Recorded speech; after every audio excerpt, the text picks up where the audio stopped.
Eu nunca consigo saber se você está acordado ou dormindo. Hoje eu consigo. Turma, bom demais. Eu quero, antes de iniciar nosso estudo aqui, dizer que o Norval me escreveu hoje, dizendo que chegou bem à aldeia. Então ele passou a semana toda aqui.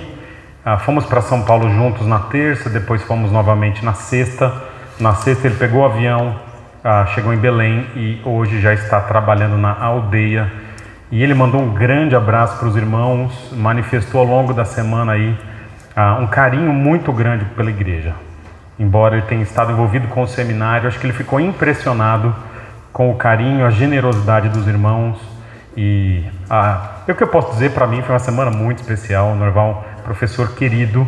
E nessa vibe, né, de ter aqui um irmão querido como o reverendo Norval, nessa semana eu completei também 8 anos de ministério pastoral aqui na igreja. Eu acho que nessa semana, eu nunca tenho certeza, eu sei que é entre abril e maio, então foi nessa semana, que seja, né? Então, são 8 anos completos e Deus me deu a graça de agora na nossa igreja perceber o potencial missionário do que está acontecendo aqui e vários irmãos agora interessados em, de alguma forma, um envolvimento muito intenso com a vida missionária. Eu falei que eu ia pregar de óculos, mas não dá não. Velho não tem jeito não. Se eu pregar de óculos, eu enxergo vocês. As crianças podem sair. Eu enxergo vocês. Criançada, pode sair. Pode ir lá. Não, achei que eles tinham saído, desculpa. Tá bom, tá bom. Podem ir por mim.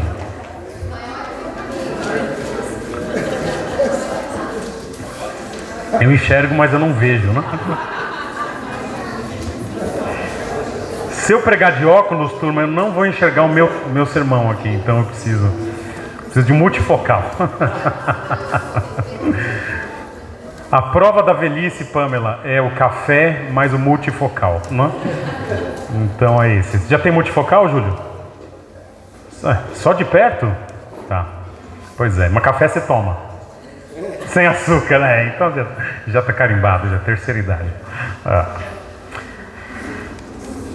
Turma, de tudo que aconteceu então nas nossas conversas semana passada, eu acho que Deus começou a preparar a nossa igreja para perceber o que é uma igreja bíblica no aspecto missionário, não com a vinda do Norval, mas eu vejo que muito do que nós temos estudado aqui no livro de Atos começou a transformar o DNA da nossa igreja. E agora, quando chega um missionário trazendo a paixão que ele tem pelas vidas e pela aplicação da vida teológica vivida na igreja, no campo missionário. E eu acho que começou a fazer sentido na nossa vida esse mix de Atos com a prática de hoje. E Deus esteve aqui semana passada. Se você não pôde vir, aos pouquinhos eu vou colocar na internet. Deus estava aqui, não estava aqui? Deus está aqui hoje também. E nos deu essa dimensão de que a vida cristã, ela é um envolvimento integral, um envolvimento completo com o que Deus faz no mundo. E eu acho que esse tipo de perspectiva da ideia de que a gente precisa aprender mais, precisa estudar mais, mas a gente tem que ir além disso. A gente tem que viver o Evangelho. A gente tem que proclamar o Evangelho. E agora a igreja começa a enxergar, a nossa igreja está começando a enxergar qual é o seu real papel no mundo. A realidade é que as igrejas gastam muito tempo e muitos recursos com aquilo que não compõe a essência do Evangelho. São programações, eventos que mantêm a turma animada, mas mantêm a turma olhando para si mesma. Só que nós estamos olhando para o livro de Atos, em que a igreja não é assim, em si mesmada. Ela é teocêntrica, cristocêntrica e ela é sociedadocêntrica. Ela é uma igreja que ama Deus, ama os irmãos, mas alcança os de fora. E turma, quando eu vejo a turma brigando por coral, por eventinho aqui e ali, porque não vou fazer o solo. Faz o solo então. Vai no solo lá fora, né? Turma, é tão difícil fazer o simples. E o simples no livro de Atos a gente adora a Deus, a gente vive comunitariamente e a gente prega o evangelho. É isso. Adorar, aprender, pregar, viver. Não nessa ordem, né? Necessariamente. E a gente tem visto que a igreja nessa dinâmica tem que proclamar quem é o rei. E numa igreja assim, que vive o evangelho simples, do adorar, do viver, do proclamar, do compreender a escritura, o evangelho, a gente percebe que, gente, o diabo não gosta de igreja que faz essas coisas. O diabo gosta de igreja com programa e evento, gosta bastante. Mas a igreja que vive o evangelho não gosta. E na igreja de Atos ele aparece ali, através de um casal, Ananias e Safira, que nós lidamos algumas semanas atrás. E o diabo, detestando a igreja, ele tenta criar um problema ali. E nós lembra o que acontece ali? Pedro confronta o casal e presunto, né? Lembra dessa história? Eles morrem na igreja.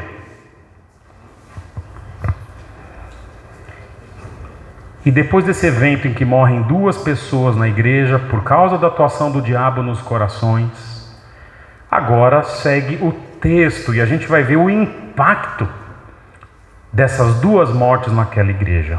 Abra comigo então o livro de Atos, capítulo 5, versículos 12 a 16. Atos 5, 12 a 16. Dá uma olhadinha aí, abre aí Atos 5, 12 a 16. Eu vou ler do versículo 11, volta um slide, por favor. E nós vamos ver agora o que eu estou chamando, olha lá. Desculpa.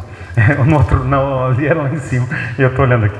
O último grande momento da igreja de Jerusalém.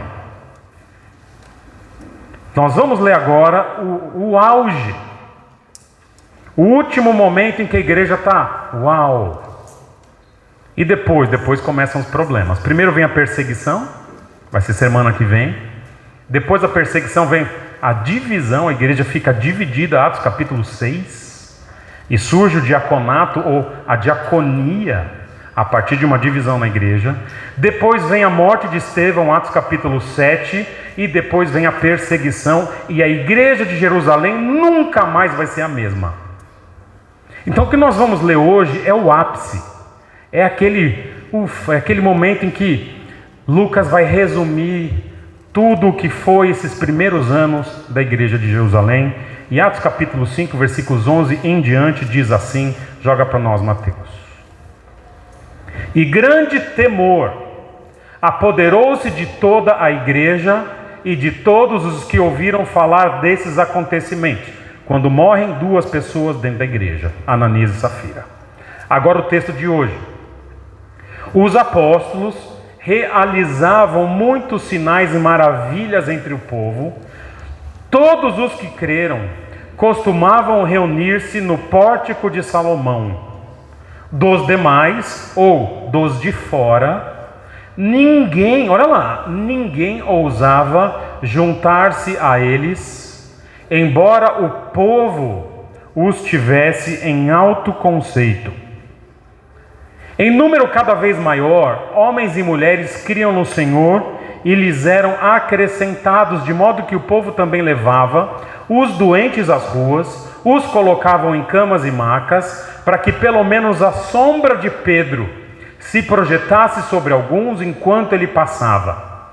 Afluíam também multidões das cidades próximas a Jerusalém, trazendo seus doentes e os que eram atormentados por espíritos imundos, e todos eram curados.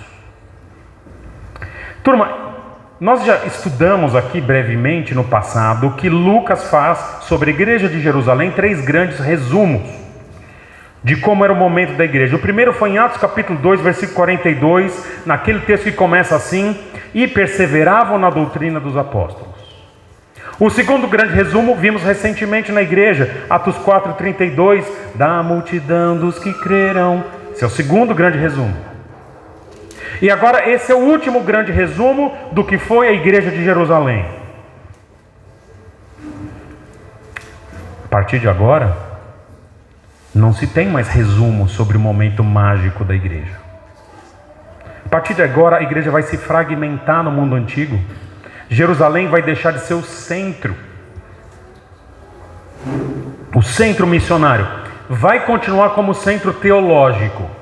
Atos 15 a gente vai lidar um dia com Jerusalém como centro teológico. Mas Jerusalém deixa, no capítulo 8 especialmente, ela sai e não volta mais. Novos lugares vão surgir. A gente vai começar a conversar de outras igrejas, de outras cidades. Mas Jerusalém vai lidar nesse último resumo com 3 grandes grupos de gente atuando ali. Aliás, a turma que gosta de pregar, ou que vai pregar, ou prega em algum momento, vou dar uma dica para vocês em alguns textos narrativos. Cara, pregar texto narrativo é difícil. Eu gosto muito, já preguei o Evangelho de Mateus, mas falar de uma história, a melhor forma é contar uma história, mas às vezes a história não tem grandes elementos, como essa daqui. Ele fala algumas coisinhas de cada grupo, mas não é uma história que nem Ananias e Safira, que você conta começo, meio e fim, morre gente, tem sangue, né? Uma das formas que a gente usa para pregar textos narrativos é observar os personagens. Porque a gente consegue dividir o texto em grupos de pessoas e aí tirar lições. E esse texto eu vou fazer assim. Eu vou olhar para esse texto para os grupos de personagens. E cada grupo de personagem, nesse último resumo de Atos, vai ter uma característica. E o primeiro grupo de personagens, então, que eu quero lidar é o grupo dos apóstolos. O grupo dos apóstolos. Eles aparecem primeiro no versículo 12. Olha lá comigo o que fazem os apóstolos no versículo 12. Os apóstolos realizavam muitos sinais e maravilhas entre o povo. Essa palavrinha para sinais e maravilhas, sinais é uma palavra que é usada para se referir a grandes coisas, do tipo um sinal no céu. E essa palavra maravilha se refere no Novo Testamento a tipos de milagres realmente muito grandes. Uma coisa é o camarada estar resfriado e pedir para Deus curar ele. Estou com enxaqueca, Senhor me cura. Outra coisa é o camarada que não tem perna, e aí surge uma perna, entendeu? Normalmente quando acontece esse segundo tipo de milagre, é essa palavra que é usada aqui para maravilhas. Não tinha perna. Não? Mas os apóstolos aparecem também nos versículos 15 e 16, dá uma olhadinha. De modo que também o povo levava os doentes às ruas e os colocava em camas e macas, para que pelo menos a sombra de Pedro se projetasse sobre alguns enquanto ele passava. Foi daí que surgiu o corredor, eu ia falar polonês, mas não é o caso, né? O corredor dos doentes, né? Afluíam também multidões das cidades próximas a Jerusalém, trazendo seus doentes e os que eram atormentados por espíritos imundos, todos eram curados. Pedro é mencionado no versículo 15 e no versículo 16 a ideia de que eram curados provavelmente pelos apóstolos. Assim, a marca do apostolado na igreja de Jerusalém é o poder. Na Escritura, para ser apóstolo, tem que ter poder. Quando apóstolo bíblico faz milagre. Que tipo de milagre? Milagre. Não é essa turma que fala assim, quem está com dor de barriga, né? Quem está com dor nas costas. Metade da igreja tem dor nas costas, né? Não, milagre. Gente que não tem braço. Gente que é paralítica de nascença. Gente que está com câncer terminal. No Novo Testamento, ser apóstolo significa curar ou realizar sinais e maravilhas como nenhum outro grupo jamais realizou. Paulo coloca isso como uma marca do apostolado. Abre esse texto é importante. 2 aos Coríntios capítulo 11, versículo 12. 2 aos Coríntios 11, 12.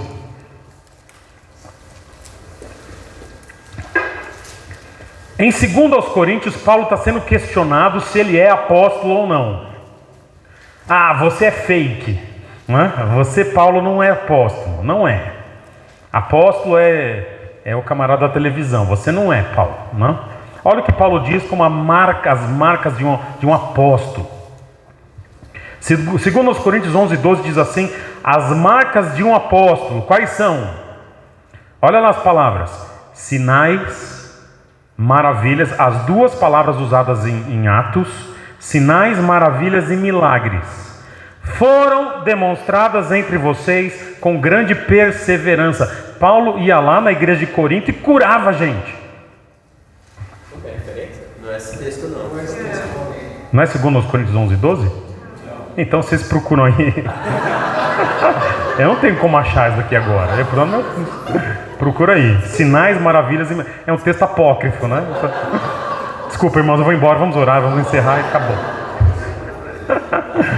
Quem vai achar? Quem vai achar para mim? Quem vai achar? Procura a palavra sinais, maravilhas e milagres. Tem aí Procura aí. Quem vai achar? Seu Arthur. Salvou o pastor. Isso que eu tinha falado. 2 Coríntios 12, 12. Não? Amém. Obrigado, Arthur. Obrigado. Lê para mim. É isso daí que está escrito aí? As marcas de um apóstolo. Sinais, maravilhas e milagres foram demonstrados entre vocês com grande perseverança. Quase que as marcas de um herege, citar um texto que não está na escritura, né? As marcas de... Turma, a igreja não foi fundada por um bando de fanáticos e lunáticos, turma de uma seita que falou: vamos inventar uma religião. A igreja foi fundada por homens escolhidos a dedo por Deus e que demonstram a origem divina da igreja com um poder que jamais se viu. Muitas pessoas naquela época contestavam a pregação dos apóstolos. Nós vamos ver isso em Atos. Contestavam a doutrina dos apóstolos. Mas você não vê no livro de Atos contestarem o poder dos apóstolos. É como acontecia com Jesus. Jesus fazia um milagre, as pessoas falavam: ele faz por causa de Satanás. Mas as pessoas não diziam assim: não é milagre. O milagre estava lá. Em Atos, nós vamos ver que o poder de Deus é aquilo que autentica, que homologa, que assina embaixo da mensagem do Evangelho. Como alguém vai dizer que os homens não são de Deus quando o camarada que não tem perna sai andando? Como alguém vai negar o Evangelho quando um homem que tem uma mão atrofiada, de repente a mão volta na frente de todo mundo? O alicerce da igreja, que é doutrinário, ele tem um fundamento doutrinário, mas ele é comprovado nos milagres que os apóstolos fizeram. Só que aí fica a pergunta: e hoje? E hoje? Turma, esse poder, ele é característica de um período da igreja. O período do alicerce. Quantas vezes a gente lança um alicerce para construir uma casa? Quantas, Bebel? Esperamos uma vez, não é? Faz direito, senão tem que quebrar depois. Lança uma vez. Alicerce, depois você constrói em cima, não é isso? Tem uma construção no BV que eu acho tão engraçada. Alguém, há muitos anos atrás, tinha um projeto de uma casa. E lançou, e que foi fazer o cálculo, fez o projeto e fez um baita do alicerce no terreno. Não sei se vendeu o terreno depois, o que aconteceu, que naquele baita alicerce ele construiu um cômodo e ficou o resto de alicerce. Eu sei uma coisa, esse cômodo não vai cair. Então, você constrói em cima o que você quiser depois, mas o alicerce tem que estar firme. Mas de onde você tira a ideia de que o que os apóstolos faziam era alicerce? Desculpa, podemos ir no outro texto aqui? Esse texto é importante. Efésios capítulo 2, versículos 19 a 21 diz assim. Efésios 2, 19 a 21. Confere aí, Arthur. Confere aí. O Ferege aqui não tá errando aqui. Efésios 2, 19 diz assim. Esse eu sei, esse é esse mesmo. Quer dizer, não sei.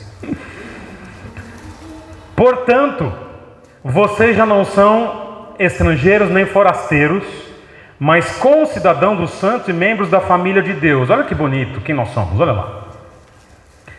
Edificados, ou seja, construídos sobre o fundamento. O que significa fundamento? Alguém tem outra versão aí? Diz o quê? Alicerce. De quem? Dos apóstolos e profetas. Tendo Jesus Cristo como a pedra angular, Jesus é a pedra principal, eles constroem um alicerce em volta dessa pedra, no qual todo o edifício é ajustado e cresce para se tornar um santuário santo no Senhor. A igreja constrói em cima de um alicerce que nem eu nem você lançamos. E os apóstolos estão marcados pelo poder. A sombra de Pedro cura. Legal, né? Imagina o que vai de gente ali. Ele vai passando e as pessoas, opa, faz fila, vai lá. E ele vai curando. As pessoas vêm de fora por causa desse poder. Não sei se querem o evangelho, mas reconhecem o poder.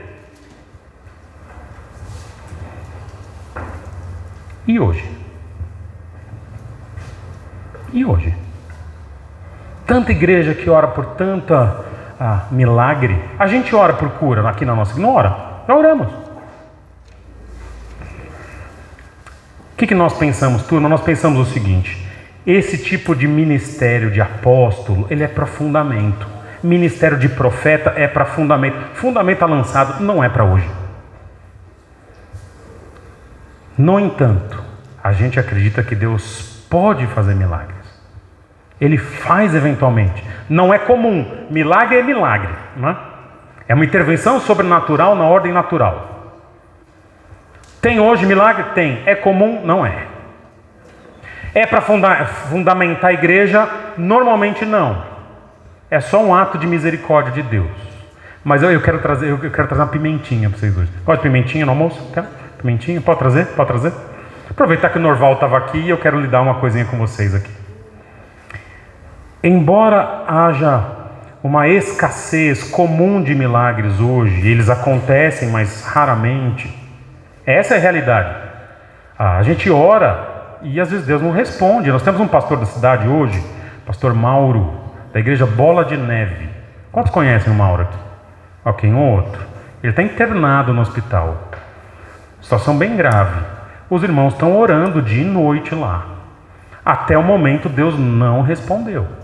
É falta de fé da igreja? Claro que não. Deus pode curá-lo, pode não curá-lo. O normal é que as pessoas morrem. O normal é que as pessoas sofrem. Não sei se é o caso do pastor Mauro, mas o normal é que se você está com Covid, você fica em casa e se recupera. Se você está com câncer, você faz quimioterapia. Esse é o normal. Eventualmente Deus vem e cura. Mas há um contexto que eu quero trazer para vocês aqui hoje, interessante. Livro de Atos é a chegada do Evangelho na cidade de Jerusalém e no mundo. Quando a gente estuda as histórias missionárias, o Evangelho chegando pela primeira vez em algum lugar, como foi no livro de Atos, chegando a primeira vez numa cidade, numa nação, numa tribo. Eu acho tão interessante perceber a repetição de padrões do Novo Testamento. Não tem línguas, tá? Lamento, turma penteca aí. Não tem línguas. Normalmente você não encontra línguas no campo missionário. Mas é interessante que em algum momento desses grupos que têm se convertido, há algum tipo de confrontação entre as forças malignas dos xamãs, dos feiticeiros, dos pajés, com o grupo crente, seja missionários, ou seja o grupo de indígenas, ou do grupo local. E normalmente as conversões chegam no momento em que o poder de Deus se mostra superior ao poder maligno histórico daqueles lugares. São culturas em que o evangelho chega, turma, o evangelho ele é palavras, são palavras que a gente leva para as pessoas, é comunicação, são ideias, mas não são só palavras.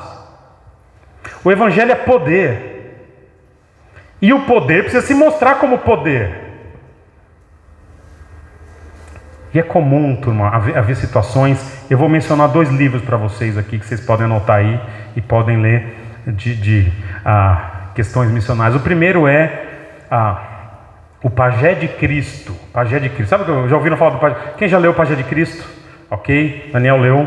Pajé de Cristo, tribo Waiwai. Tribo Waiwai. A aldeia de Mapuera depois foi formada a partir do que aconteceu. Conta a história de um pajé, o xamã, o feiticeiro, que se converte ao cristianismo e conta como Deus agiu na conversão desse camarada. O Pajé de Cristo, ok? Então, nós estivemos nessa aldeia, turma. Eu preguei lá por 1 semana, isso em 2002. 1000 indígenas na igreja, 1000 indígenas, toda uma aldeia crente, e é legal que você vai no lugar em que isso aconteceu, né? Então é fantástico, turma, o Pajé de Cristo. E o segundo livro, que foi um livro que o Norval mencionou aqui, chama The Spirit of the Rainforest, que é um livro que conta a conversão de um pajé Yanomami. Mas esse só tem em inglês. Eu não sei onde acha, mas procura aí, você se vira aí. Esse é melhor do que o primeiro, que o Pajé de Cristo, ok? Mas são livros que contam como que a confrontação entre os poderes espirituais aconteceram nas aldeias.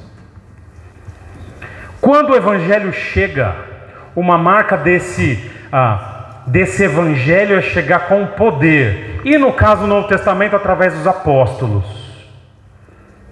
Hoje, eventualmente, através do povo de Deus, quando e se Deus quiser fazer. Ok?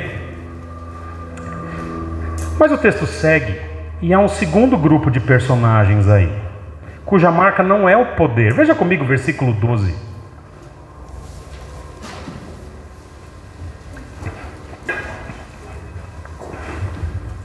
O versículo 12 diz assim: os apóstolos realizavam muitos sinais e maravilhas entre o povo. Ponto.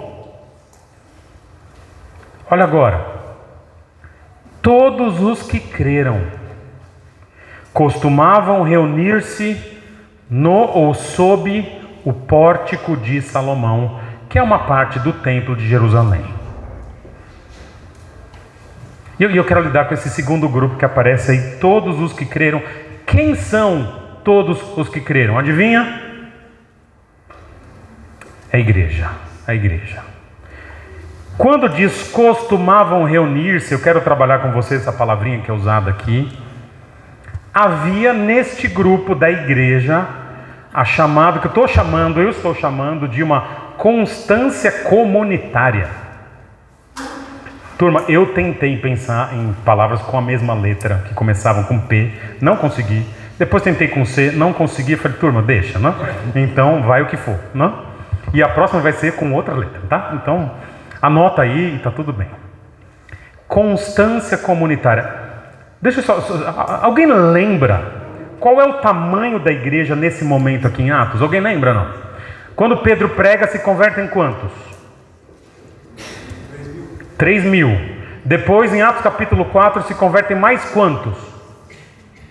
5.000. Soma aí, vocês que são bons de português aí, quanto que dá? 5 mais 3 dá quanto? Nós vamos falar de 8.000 para mais. 8.000 pessoas. Pergunta para vocês. Como que você reúne 8.000 pessoas no primeiro século? A igreja começa de casa em casa. Ela vai crescendo. Dá para reunir de casa em casa? Irmão, hoje só vai 1.000 na minha casa. Não dá, né? Não dá. Essa turma se reúne no templo, ali no pátio. 8.000. Mas eu acho bonito a palavra que é usada aqui. Há uma palavrinha usada aqui que pode ser traduzida por eles eram unânimes.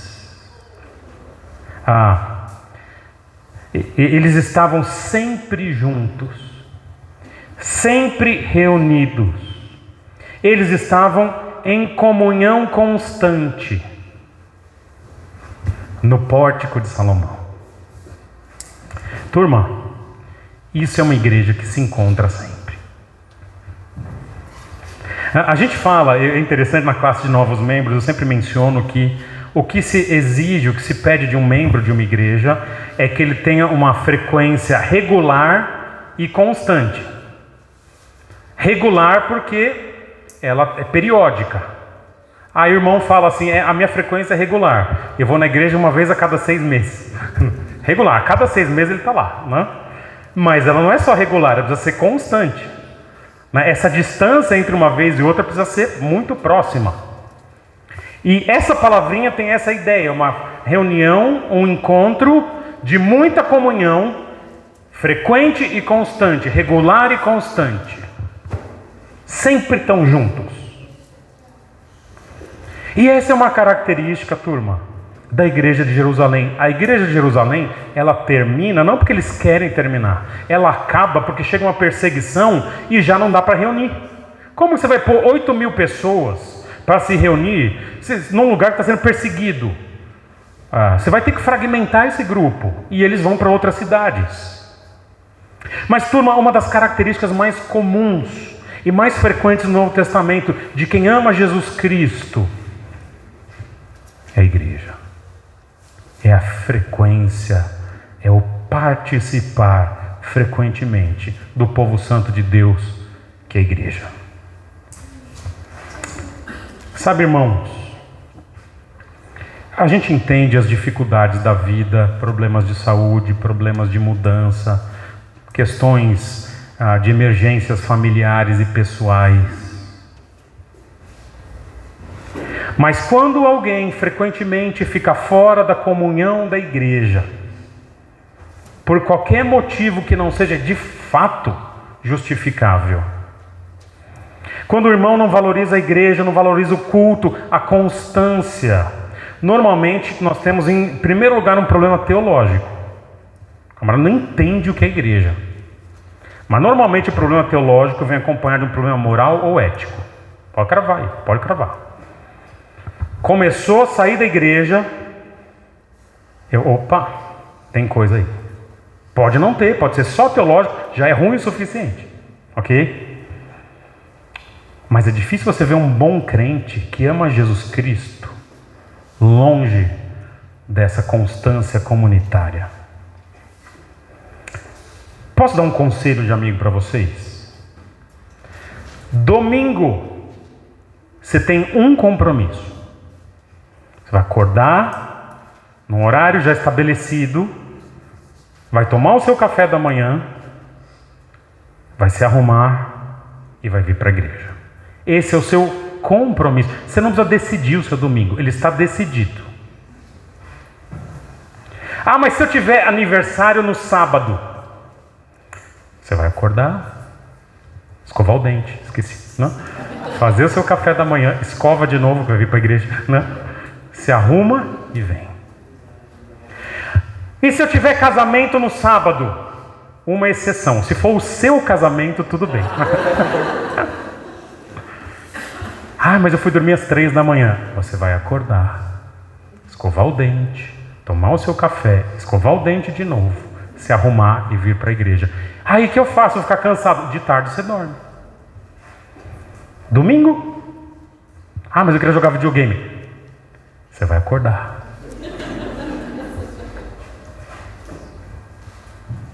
Constância é uma característica estabelecida no começo da igreja e que é a igreja. Eu sei que há igrejas que exageram. Conheci uma igreja que tinha reunião todos os dias da semana, quase uma universal, né? Todo dia da semana os caras falam, tem que estar aqui na igreja. A gente não é assim, fica tranquilo. E eu não tenho pique para isso, irmão, desculpa. E acho que assim, o mínimo é o domingo, ok? A gente tem outros eventos, tem até tido bastante coisa, mas domingão estamos aqui, tá? Não? Todo dia, cara. A igreja começava na segunda e terminava com sua última programação no domingo. Conheci. Não vou falar quem é, porque os irmãos conhecem. Mas ao outro lado também, os irmãos somem às vezes por qualquer motivo. Pastor não cumprimenta, fica de bico 3 meses longe. Pss. Tô sem dinheiro. Pss. Recebi um dinheirinho a mais. Pss.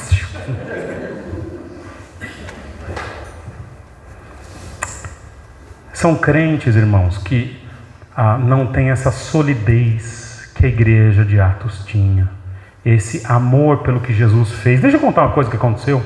Não está aqui no meu texto. Está aqui, achei. Não estava, eu pus hoje. Aconteceu numa igreja que eu frequentei uma vez. Ele é um cobrador de ônibus. E até contei meio que essa história ontem para alguns aqui. Esse senhor era um cobrador de ônibus e havia um processo disciplinar numa igreja de um irmão que tinha abandonado a igreja. Ficou 6 meses sem ir. O pastor chamou de volta. Ele frequentou 2, 3 domingos, mais 6 meses. O pastor chamou de volta. E chegou uma hora, o pastor falou, cara, você não tem compromisso com a igreja, o seu caso é disciplinar. Fez o processo de Mateus 18. E chegou, eu estava nessa reunião, era membro da igreja, estava nessa reunião. E a igreja decidiu o que ia fazer. E esse rapaz que estava nesse processo disciplinar de ser expulso da igreja, ele estava na reunião. E os irmãos começaram a falar e ficou, o menino falou que estava arrependido, mas era várias vezes, ficou aquela, expulsa, não sei o que lá. E esse homem levantou, cobrador de ônibus, e disse o seguinte: rapaz, o seu problema é que você não entende o preço de uma igreja. E o preço de uma igreja é o sangue de Jesus derramado por cada pessoa que está aqui. E é isso que você desvaloriza. O menino começou a chorar e disse: eu de fato estou arrependido. A igreja optou por não discipliná-lo. E hoje ele é um crente fiel. Mas há um senhorzinho que compreendeu por que uma igreja é constante. Não é porque eu gosto ou não gosto de alguém. A igreja é constante porque o preço da igreja é caro demais. Porque nós estamos aqui, somos salvos por causa do sangue de Jesus, que Ele derramou no Calvário, algo que nós não somos dignos sequer de saber, de conhecer, mas que Ele derramou por cada um. E a igreja é a união das pessoas que foram salvas e resgatadas por esse sangue. Amém, amém. O que ele falou? O que ela falou? Então, vai orando. Expulsa aí. Estou falando mais animado, o Google já manifestou ali.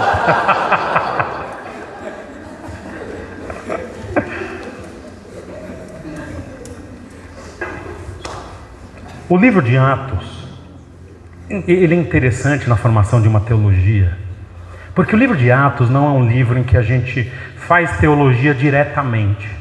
A gente tem que olhar o que Lucas escreve e ver que se Lucas de alguma forma considera aquilo positivo, a gente repete. É assim que é feita a teologia de Atos.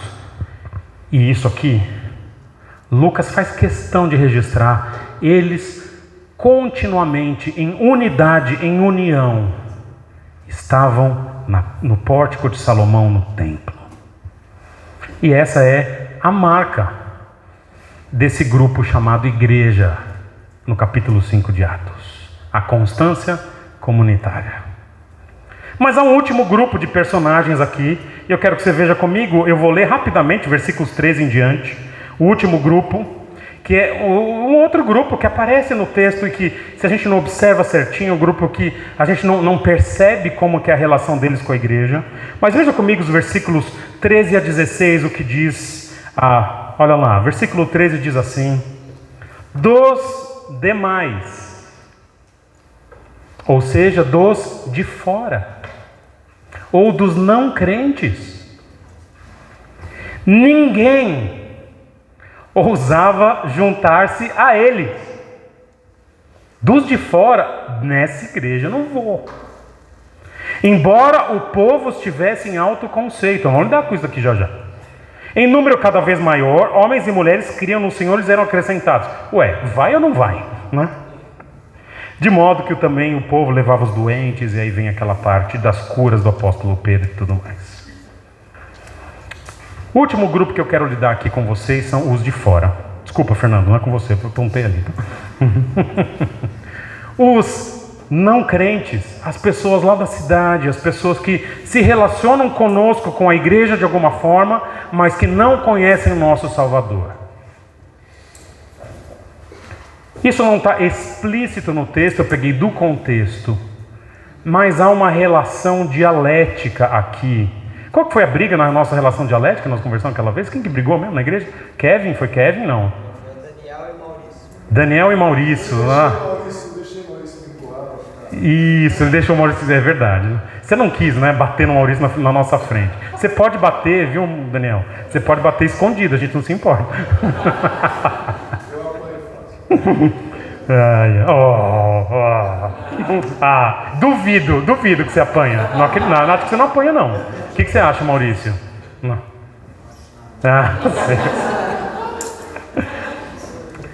Há uma dialética aqui, há uma tensão entre medo e admiração. O texto vai dizer aqui, mais uma vez, dos demais, ninguém ousava juntar-se a eles. Eles estão com medo.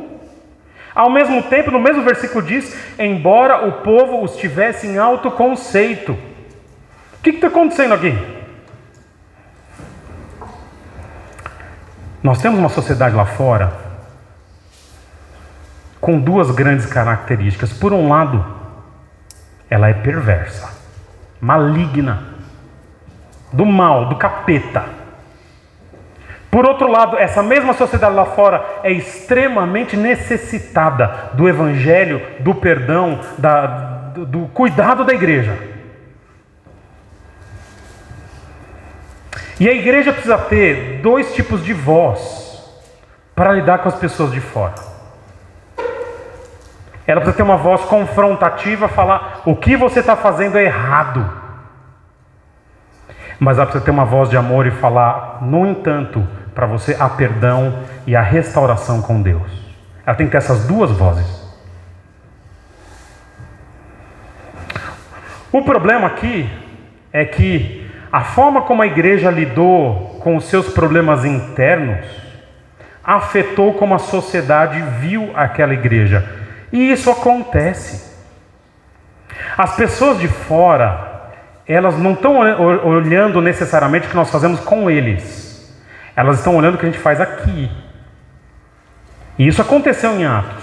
2 pessoas tinham morrido na igreja na semana. E morrido na confrontação do apóstolo. Morrido, de morte morrida. Morreu. E o texto vai dizer que veio grande temor na igreja e fora, versículo 11. E as pessoas lá fora estão olhando aquela igreja, vendo sair caixão da igreja. Rapaz, nossa, naquela igreja as coisas são sérias, hein? Rapaz, naquela igreja pecado não é brincadeira, não. Tem gente morrendo lá, ouvi falar que morreu uns 10. Sabe que as coisas aumentam, né? A igreja está diminuindo, daqui a pouco vão fechar, que morreu todo... Não, calma, não é assim. Uma das formas mais eficazes de uma igreja demonstrar sua seriedade não é necessariamente confrontar o pecado dos de fora. É lidar com seriedade com o pecado dos de dentro. Porque quando a igreja tem pecado lá dentro, e todo mundo sabe, até a sociedade lá fora sabe, e a igreja não lida, só fala, ih, aquela igreja, a fulana de lá, e faz o que quer. Mas quando a igreja é bíblica, e ela lida com os seus problemas que surgem, a gente é gente pecadora. O pessoal de fora que sabe desses erros diz, opa, rapaz, tem que tomar cuidado com aquela igreja lá. 2 casos reais para vocês. O indivíduo era pedófilo, ok? Abusava de criança. Chegou na igreja de um conhecido meu. Uma irmã da igreja sabia. Falou, pastor. Chegou para aquele pastor e falou, esse cara aí, pastor que é um cara grandão, chegou para o cara e falou, amigão nada, né? Você não tem condição de viver em sociedade. Nunca mais volte aqui. Se ficar aqui eu vou chamar a polícia. Eu concordo com esse pastor. E se for para outra igreja eu vou ligar para o outro pastor. O segundo caso aconteceu aqui, nessa igreja. Esse foi o primeiro. Houve um momento na nossa igreja, lá atrás, que eu tinha vergonha de ser o pastor da igreja. Porque nós tínhamos aqui no nosso meio, na nossa congregação, um indivíduo cuja fama na cidade era a pior possível. Eu herdei esse membro quando eu entrei. Falei, meu Deus, eu tenho um camarada aqui. Ah, fulana da sua igreja, eu... Sim. Até que o tempo chegou e as coisas aconteceram. E os irmãos são mais antigos, lembram? Expulso da igreja, usamos 1 Coríntios 5. E aí irmãos e não crentes, que conheciam o camarada. Essa igreja aí, hein? Não sou crente, nem quero ser, mas se eu fosse eu ia na sua igreja. Interessante isso. Eu vi isso. Assim que trata, hein? Pecador obstinado, nem sei se era crente, acho que não. Estava numa igreja para destruir vidas.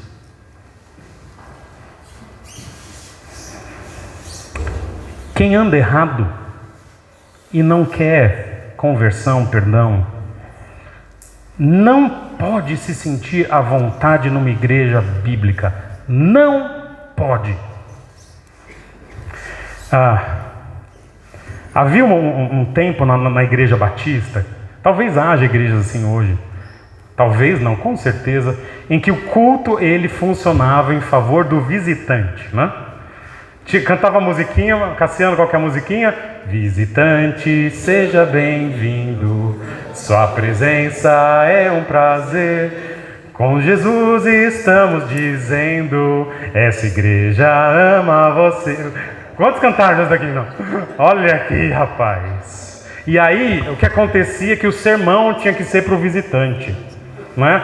E na hora da música, alguém falava, canta aquela. E aí, nas músicas, a gente cantava, vem já, ó alma cansada, vem já. Porque tudo era feito para o camarada que não era crente. Quando ele vinha para a igreja, cara, a gente pegava e puxava, agora vai ser crente, não? Nada contra essas músicas que a gente não canta aqui. Especialmente essa última, tudo bem, né? Mas do visitante é dureza, né? Irmãos, a igreja serve para adorar a Deus, para pregar a Bíblia. E eu tive a oportunidade, Deus me deu a graça de no aeroporto testar algo que eu falei, não posso testar na igreja, não era o pastor, eu não vou testar na igreja, eu vou testar fora. E eu preguei o evangelho por 5 anos no aeroporto, naquela sala ecumênica que tem lá, eles anunciavam culto, as pessoas iam, raramente tinha um crente. E eu fiz o seguinte teste, eu não vou pregar um sermão evangelístico, eu vou pregar o texto bíblico, e eu acredito que as pessoas vão se converter, porque não é uma compreensão intelectual da verdade bíblica que leva as pessoas para o Evangelho. Ah, eu entendi, eu estudei, agora todo mundo que estudou é crente. Não é. É uma compreensão milagrosa de conceitos bíblicos. É claro que numa linguagem, eu usava ali uma linguagem bem acessível, e minha teoria está comprovada. Até o não crente é capaz de compreender verdades bíblicas quando há uma pregação minimamente coerente com o poder do texto bíblico. E algumas pessoas de fato, creio eu, se converteram. Não os acompanhei. Porque o culto, seja ele qual for, não é para as pessoas. Não é sobre nós aqui. O culto é sobre Deus. Então os de fora têm que ver como a gente lida com as coisas de Deus. É isso que eles estão vendo. E essa igreja de Atos está vendo como que as pessoas ali de Jerusalém estão vendo como que a igreja lida com o pecado. E fala, opa, por causa disso acho que eu não vou. Por outro lado falam o seguinte, mas que igreja boa, hein? Uau! Quando eu for crente eu vou ser dessa de Jerusalém aí. Cara, é boa, hein? Cara, não é pra mim que eu tenho medo, que eu posso morrer. Mas que eu tenho vontade de ir, eu tenho. Vou, não vou, vou, não vou, vou, não vou. E o texto diz, versículo 14, em número cada vez maior, homens e mulheres criam no Senhor, eles eram acrescentados. Sabe, vou, não vou, vou, não vou. Ah, Senhor, eu sou teu, eu vou. É isso que acontecia aqui. Uma igreja saudável é uma igreja que cresce, mas às vezes para de crescer. O que acontecia em Atos? Morreu gente, parou. Está morrendo mais? Não, então eu vou. Se morre mais, para de novo. Parou de morrer? Então eu vou. É por aí. E eu quero chamar a atenção para a gente terminar numa última coisinha no versículo 14. Em número cada vez maior, o texto faz questão de usar a palavra homens e mulheres. Homens e mulheres. Por que ele faz questão? Turma, a mulher na época do Novo Testamento era vista como um cidadã de segunda classe. Mas a igreja tem que ser um ambiente para homens e mulheres.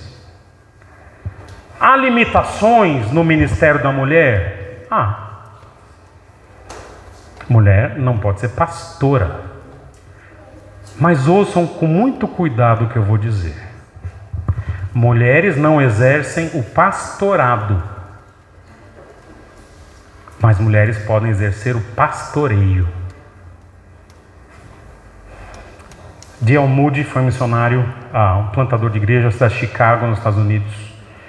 Ele criou seminário e tudo mais.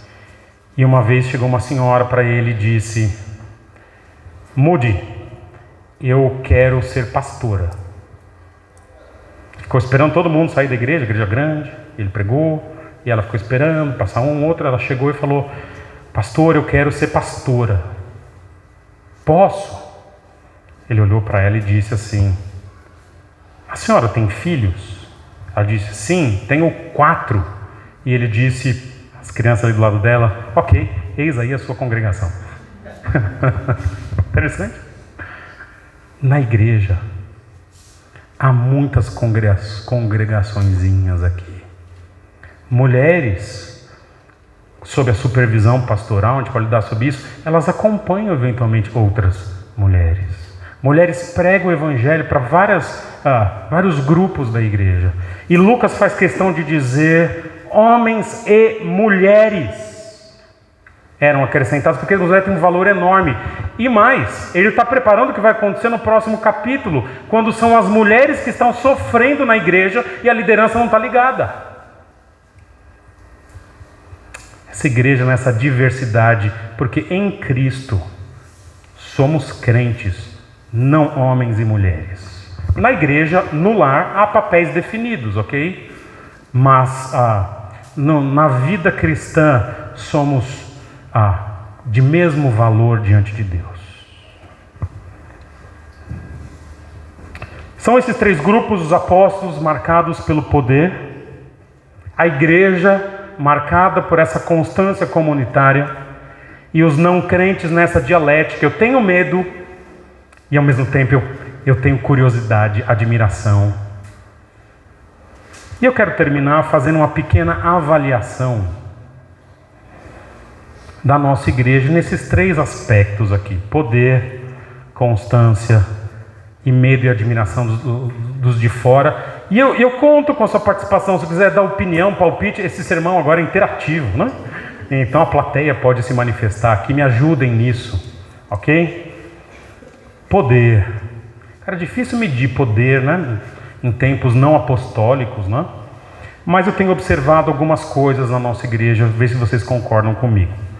Eu não sei o que Deus tem com a nossa igreja, mas eu sei uma coisa: Deus tem respondido muitas vezes as nossas orações.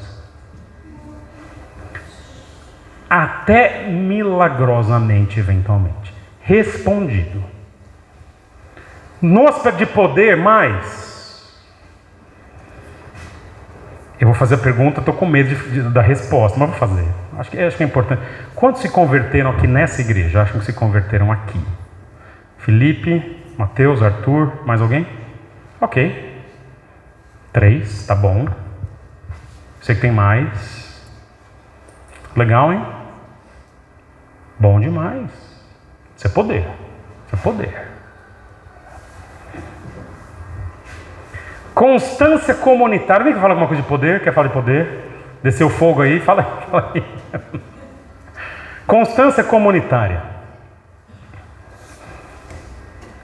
Eu penso que hoje a nossa igreja é bem melhor do que ela foi alguns anos atrás. Alguns anos atrás, há uns 5 anos atrás, no culto de domingo você nunca sabia como a igreja ia estar. Ela podia estar lotada, ou ela podia chegar, tinha um clarão no meio assim, e 3 famílias assim, né?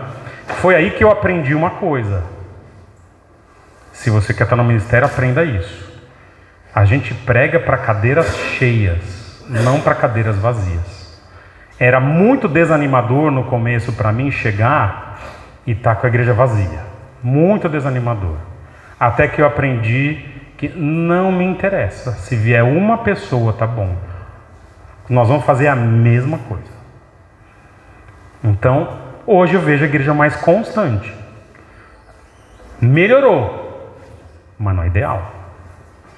Nós temos algo em torno hoje, eu vou dar estatística porque eu meio que conto. 20% da igreja falta todo domingo. 20%. E conversando, que a gente conversou hoje, assim, os 20% não estão casando no sábado, mas espero, né? Espero. Vai saber, né? Espero. Ou seja, são faltas evitáveis. É a comunhão da igreja, é a constância. Ok? 20%. Dá para melhorar. Dá para ir para 3% de falta. Dá para, né? Porque não, é realmente difícil, todo mundo está todo domingo. Acontecem coisas, fica doente, né? E agora chega o meu último ponto aqui. Medo e admiração dos de fora.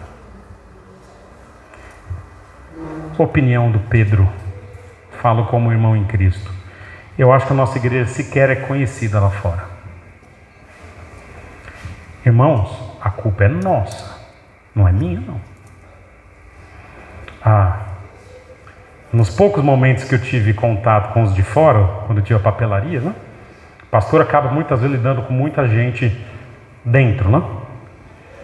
A turma sabia. A turma conhecia. Tivemos pessoas que frequentaram a igreja aqui, acabaram não ficando, que vieram da papelaria.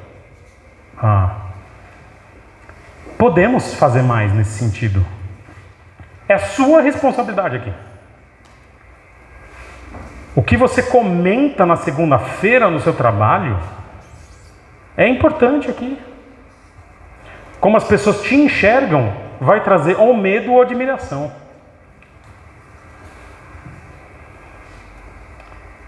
Lembra que a nossa igreja, a gente não enfatiza isso e nem quer enfatizar, mas a nossa igreja não tem canal de YouTube, sabia disso? Sabia que tem o dobro de inscritos em relação ao número de pessoas da igreja hoje? Sabia? Sabia disso? Então tem mais gente. É engraçado, eu chego nos lugares, eventualmente, o pessoal fala, eu te vi em tal lugar, mas especialmente no meio teológico, né? E eu falo, puxa, talvez seja um meio de você, às vezes tem estudos de outros, de você começar a falar quem nós somos. Nem que provoque medo. Fala, cara, na sua igreja eu não vou, com aquele cara lá não vou. Tudo bem, estou tranquilo. Mas normalmente isso daqui vem junto. Ó. O que vocês acham? E aí? Alguém quer falar? Quem vai falar? Quem quer falar? Davi levantou a mão, Davi. Então tá bom. Diga, Kelly. Eu vim para essa igreja por ter admiração, porque a Carla sempre comenta o trabalho que era feito aqui com os adolescentes, o cuidado mútuo, né? Eu estava passando por um período muito difícil e eu falei, o Thiago pensando junto, o Thiago falou assim, vamos para a igreja da Carla? Então foi uma admiração que surgiu de eu ficar observando o que a Carla pensava comigo. Legal. Vejo uma admiração contagiosa, né? Muito bom. O André está com medo de mim? Não. Então... eu também tenho. Eu também teria medo de mim. Legal, bom demais. Alguém quer falar mais alguma coisa? Diga, o Fernando vai falar, depois a Júlia. A seriedade do Evangelho, a seriedade que é tratar do Evangelho. Legal. Estamos tentando, não é ser sério, estamos tentando. A seriedade aí, sem palavras. Legal, bom demais. Deveria provocar medo e admiração. E aí, Júlia, você que levantou a mão? Eu conheci a igreja pela internet, Sim. buscando uma igreja mais próxima de casa. Sim. E Na cidade, né? na Sim. cidade. Uhum. E foi pelas mensagens e pela simplicidade da música. Ok.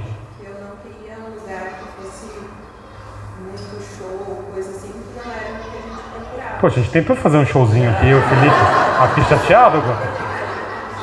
Mas a mensagem foi uma das coisas que chamou muita atenção e eu trouxe a família para conhecer pela internet. Você evangelizou o Cassiano, assim. Mas ainda não deu certo, né? Tá trabalhando. Sim. Você está na fase do medo ou da admiração, Cassiano? Então tá bom, então tá dentro. Legal. Bom demais. Vamos orar então, turma. Vamos orar. Bom saber.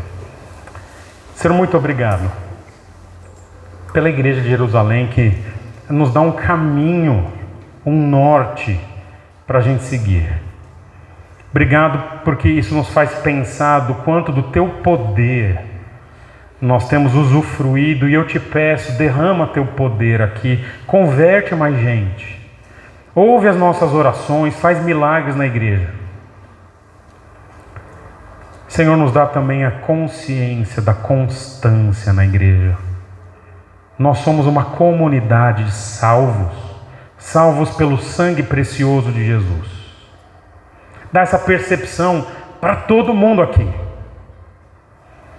E Senhor, usa a nossa igreja com os de fora, tudo que nós vimos semana passada com a vinda do Norval, que a gente comece aplicando aqui em Atibaia, mas não só em Atibaia, buscando pessoas lá fora. Esse é o meu pedido, Jesus. Faz isso com a nossa igreja. E eu sou muito grato por isso. Em nome de Jesus. Amém. Turma, bom demais. Pegue seu boletim rapidamente, alguns avisos, não são muitos. Desculpem pelo horário.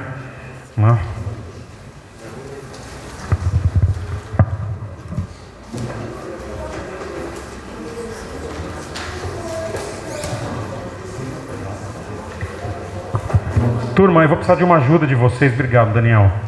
Nós temos alguns armários que ficaram para fora. Nós pintamos os salões, este e o de trás.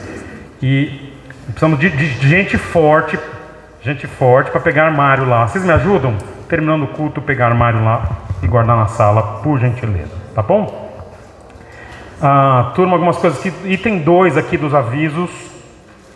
Encontro de casais dia 10 de junho, uma sexta-feira. É isso, Flávio? É sexta-feira? É uma quarta-feira. Constância, né? Quarta-feira. É uma sexta-feira para que você possa descansar no sábado. Mas, turma, esse nosso encontro de casais, ele é fantástico. Eu sei que 100 contos, 100 reais aqui não é coisa barata, mas também não é o fim do mundo. Você vai sair comer uma pizza, E aqui a pizza é à vontade, né? Só pelo padrão da pizza é barato, pastor. Não, o padrão, cara, é o Thiago lá que faz, Laerte, sabe, né? O Thiago trabalha com vocês lá, na ECA. Meu, que pizza. Então, nós estamos cobrando, era 90 do Thiago e R$10 para outras coisinhas, decoração e tudo mais, que a gente faz decoração. Mas precisa de um... Eu podia ter colocado assim, bom de piadas, né? Então, aqui, igreja, né? São dons que Deus deu pra gente, entendeu? Turma, então, quem vai falar vai ser o Ricardinho, pastor da Piba. Cara, vai ser muito bom. E quem está organizando é o Flávio e a Kátia, o Glaucio e a Adriana. Então, só coisa boa aí, né? Só coisa boa, vai ser muito especial. Pense naquele momento romântico, né? De comer pizza na igreja, com os irmãos, o pastor olhando, né? Então vai ser bom. Controlando quantos pedaços você come. Tem irmão que faz isso, né, Maurício? Controla o que o pastor come, mas não sei não, enfim. Mas vai ser um momento muito especial. Turma dos adolescentes, nós estamos precisando de gente para ficar com criança. Se você vier, você ganha pizza, tá bom? Então, olha lá. Então, se você for ajudar, ganha pizza. Opa, já temos voluntários. Os caras pais levantando as mãos, né? Então, fale comigo, por gentileza, ajudaria muito, tá bom? Turma, lembrando que o Norval então mandou um abração para vocês. Vamos trazer outra vez? Vamos trazer de novo em algum momento? Ele vem para São Paulo uma vez por ano, enfim. Turma, vocês estão observando que o prédio está mudando aqui da igreja? Estão observando? Não? Mudou um pouquinho, né? Da última vez que você veio, Ben, mudou alguma coisa? Não, alguma coisinha, né? Então vamos mexer nessa parede. Estamos arrumando aquela salinha da entrada. Estamos arrumando os salões. Gente, igreja, na perspectiva que eu tenho, tem que ser um lugar bonitinho, especial, para quando nós estivermos na comunidade, você fala, nossa, que gostoso. Agora, a nossa igreja é pequena, não tem recursos, nós está se virando para fazer as coisas, mas está ficando bem legal, tá bom? Então, cuidem disso. E se a gente fizer alguma mexida, você chega num dia, tá mexida, não desmexe, tá bom? Tem o seu motivo. Você pode conversar comigo, né? Já lembrou do que eu estou falando? Já lembrou. Então, tranquilo, sem problema nenhum, tá bom. Mas só lembrar disso, dá sugestão, a gente aceita a sugestão. Mas vai ficar cada dia mais. Nós vamos colocar, tem fotinho para colocar, né? Tem tanta coisa bonitinha para fazer. Então aos pouquinhos a gente vai fazer. Se você lembrar de alguma coisa, fala com a gente pensa juntos aí, tá bom? E deixa eu colocar o último item 5, turma. Nós estamos querendo ampliar a ajuda que nós damos aos missionários. Agora, irmãos, a igreja precisa melhorar na parte financeira, turma. Precisamos melhorar aí, tá bom? Podemos conversar em assembleia, mas você ter mais regularidade. Mas o ideal seria a gente ter uma participação mais ampla no ministério dos missionários que a gente apoia. Seria uma alegria para mim a poder ter coisas bem mais constantes nesse aspecto aí. E observe, nós somos uma das poucas igrejas cuja ajuda missionária sai do caixa da igreja. Não é um valor extra não, uma oferta especial. Sai do caixa da igreja. Na realidade sai do meu salário, mas sai do caixa da igreja. Porque a gente quer, de fato, que a igreja seja missionária em vários aspectos. O que nós vamos fazer, uma das coisas que nós vamos fazer nesse sentido, é informar mais a igreja sobre os missionários que nós ajudamos. E até o Marcão, eu falei do Alex, tem da Milena também. Você me passa as informações e depois... Oi? Não, cada semana que nós vamos orar na oração e depois eu tenho que conversar com Andrés e Carla sobre John e sobre o Rodrigo também, tá bom? Então, a gente vai ser missionário de um jeito ou de outro. E tem uma galera querendo se preparar e nós vamos preparar essa turma e vamos expulsar para ir embora e para servir a Deus lá fora, tá bom? Turma, ótima semana, Deus abençoe vocês e qualquer coisa conversamos aí. Valeu!